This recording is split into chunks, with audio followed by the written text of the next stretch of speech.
5, 4, 3, 2, 1. All system ready.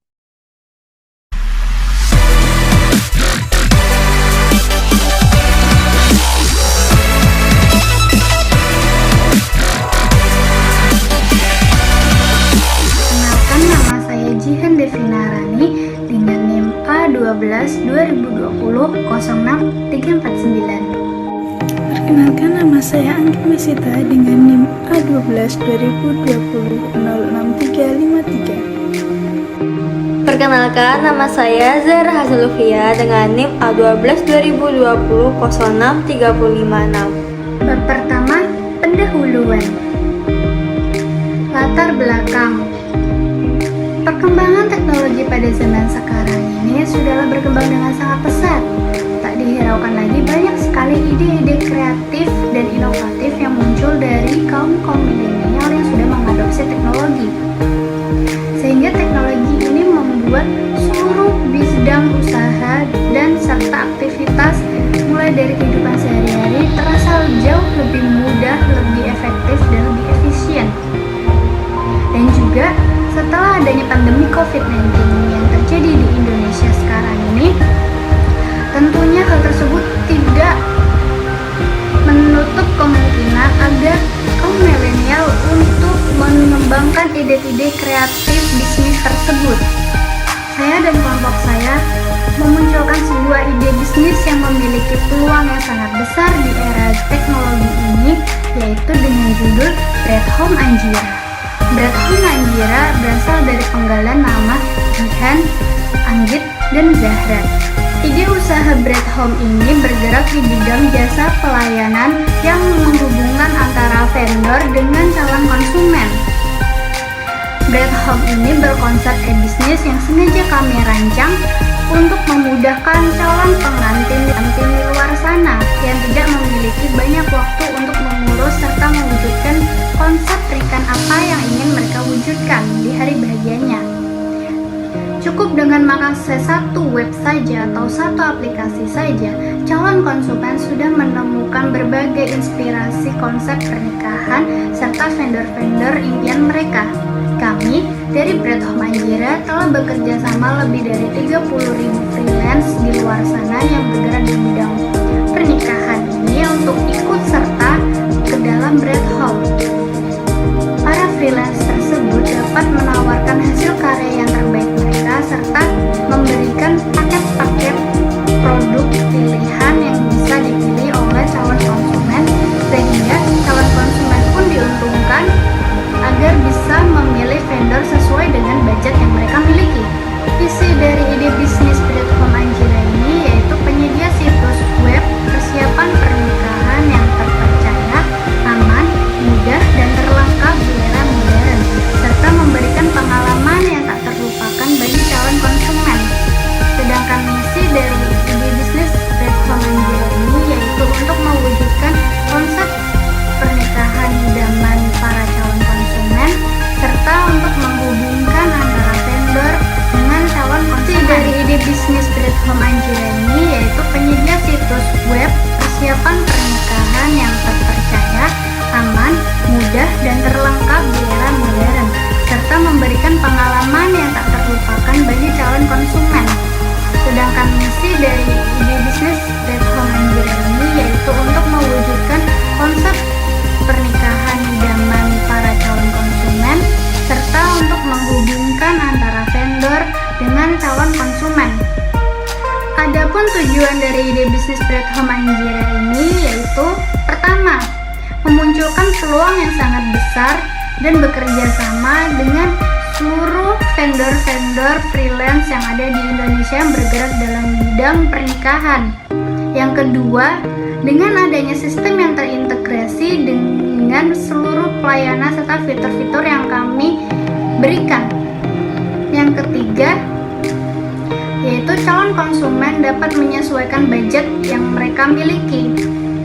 Yang keempat, bisnis ini mampu bersaing dengan bisnis teknologi lainnya di luar sana, dan bisnis ini sangatlah berpeluang besar untuk jangka panjang. Berikut merupakan struktur organisasi dari Bread Home Anjira.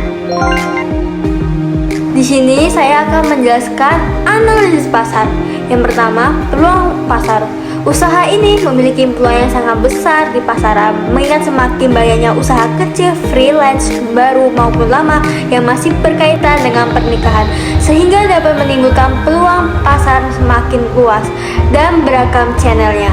Dan usaha Bread Home Anjira sangat menjanjikan karena terkonsepnya modern dengan bantuan teknologi sehingga menambah wawasan, pengetahuan, hingga pengalaman yang sebelumnya tak pernah dirasakan.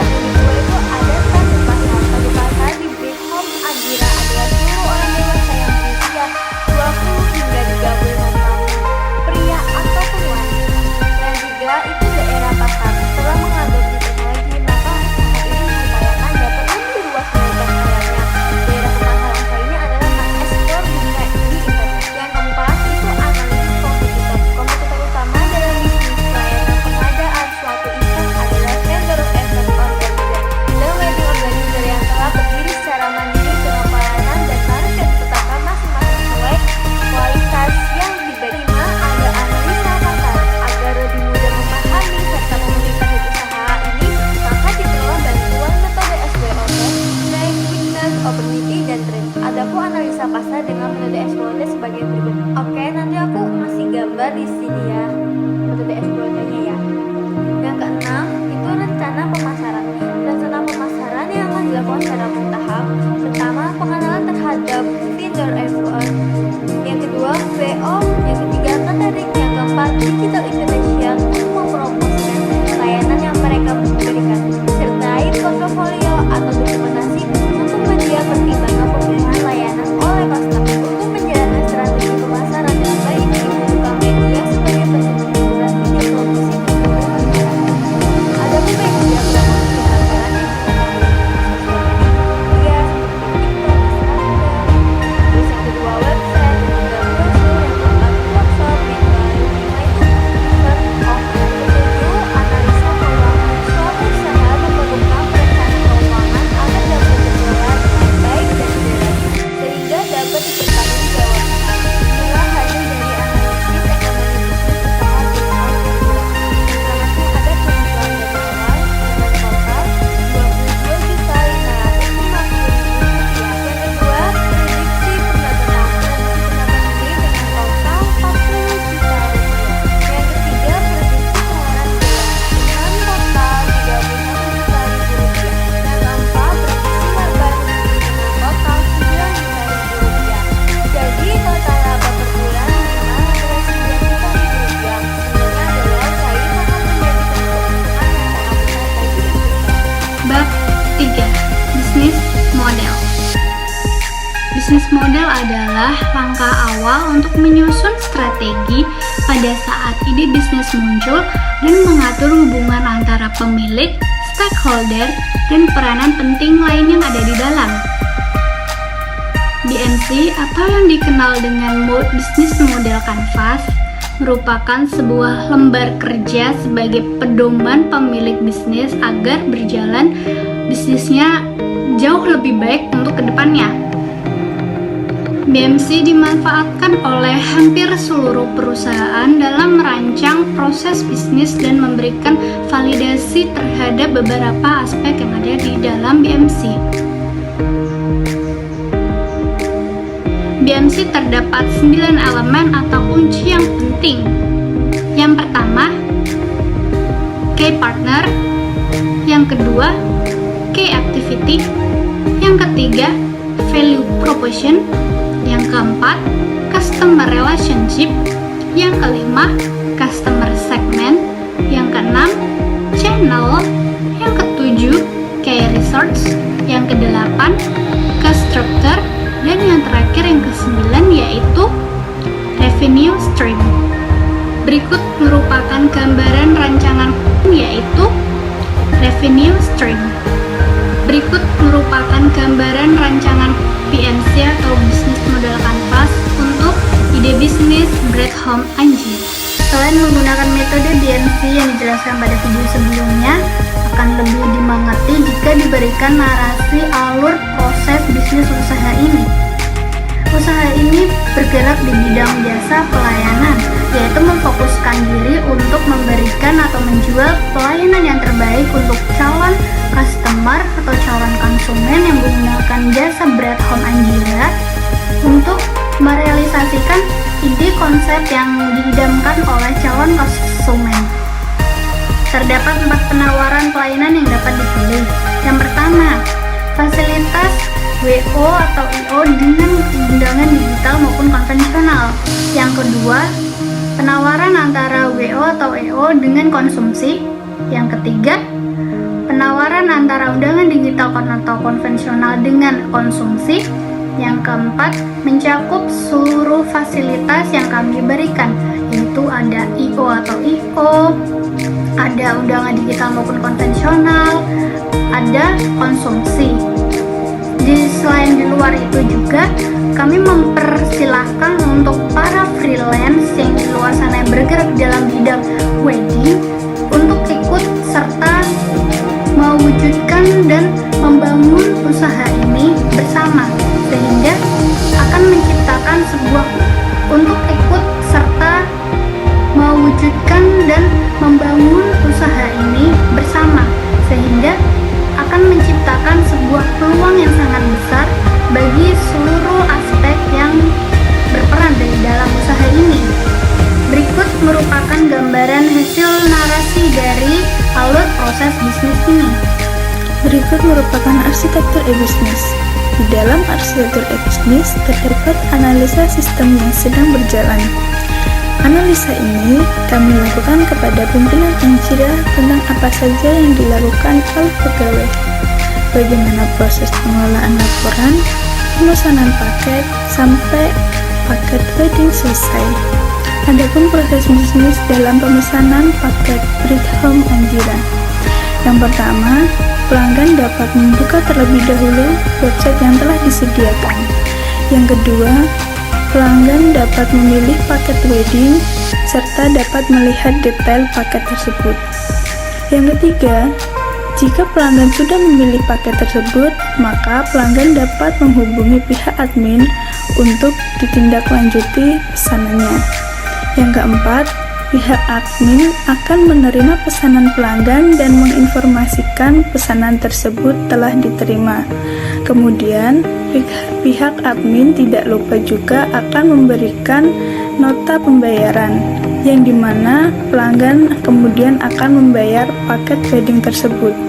Jika pembayaran telah dilakukan, maka pihak admin akan memberikan bukti pembayaran. Di dalam arsitektur e-bisnis terdapat perancangan sistem informasi menggunakan DFD.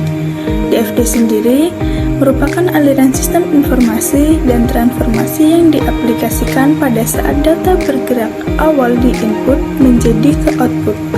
Berikut merupakan DFD yang kami susun. Yang pertama ada diagram konteks. Diagram konteks ini menunjukkan semua entitas luar yang menerima informasi anggota informasi ke sistem. Berikut merupakan gambar diagram konteks. Yang kedua, ada diagram level 0. Diagram level 0 ini memberikan secara menyeluruh mengenai sistem yang akan ditangani, guna untuk menunjukkan tentang fungsi atau proses suatu sistem. Yang ketiga ada ERD.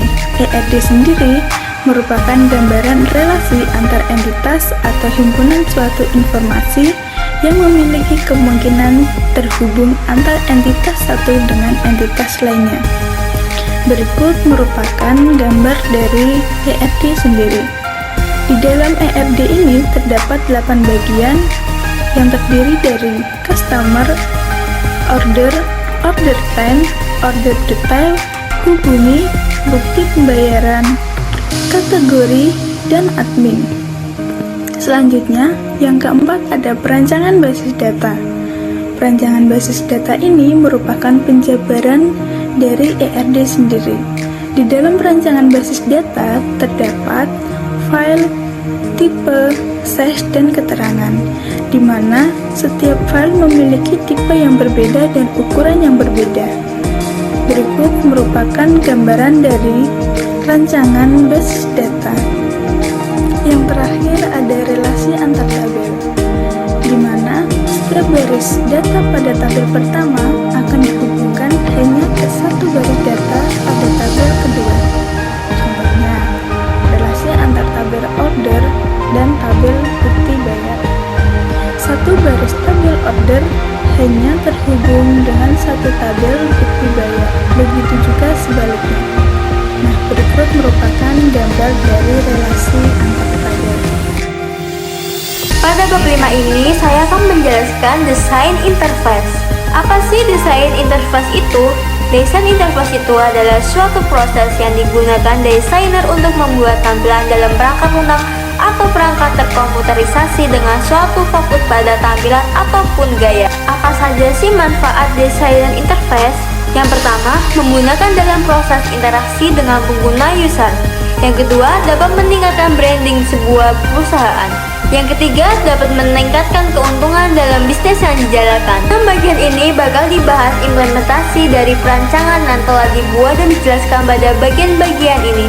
Rancangan ini untuk mengelola tampilan program seperti halaman web, pemilihan vendor, awal layanan, privat konsultasi online, wedding, checklist online.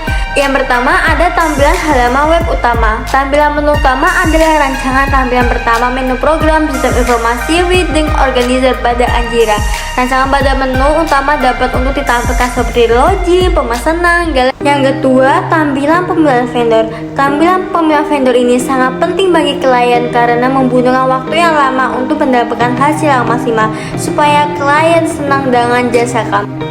Nanti aku kasih gambar tampilan pemilihan vendornya ya di sini. Yang tiga ada tampilan awal layanan privat konsultasi online. Pada tampilan layanan privat konsultasi online ini layanan untuk klien yang ingin lebih dalam lagi mengenai informasi agar kalian bisa mengambil keputusan tepat untuk mengambil paket weddingnya. Dan yang keempat, tampilan web bagian jurnal atau wedding checklist online. Tampilan wedding checklist online ini untuk klien yang sudah dapat informasi, setelah itu mendata apa yang di checklist untuk keperluan weddingnya itu. Ada satu video yaitu wedding online. Halo semua yang ada di seberang sana. Saya Damar dan Ciko mungkin ingin mengucapkan terima kasih. Halo semuanya, makasih ya udah nonton.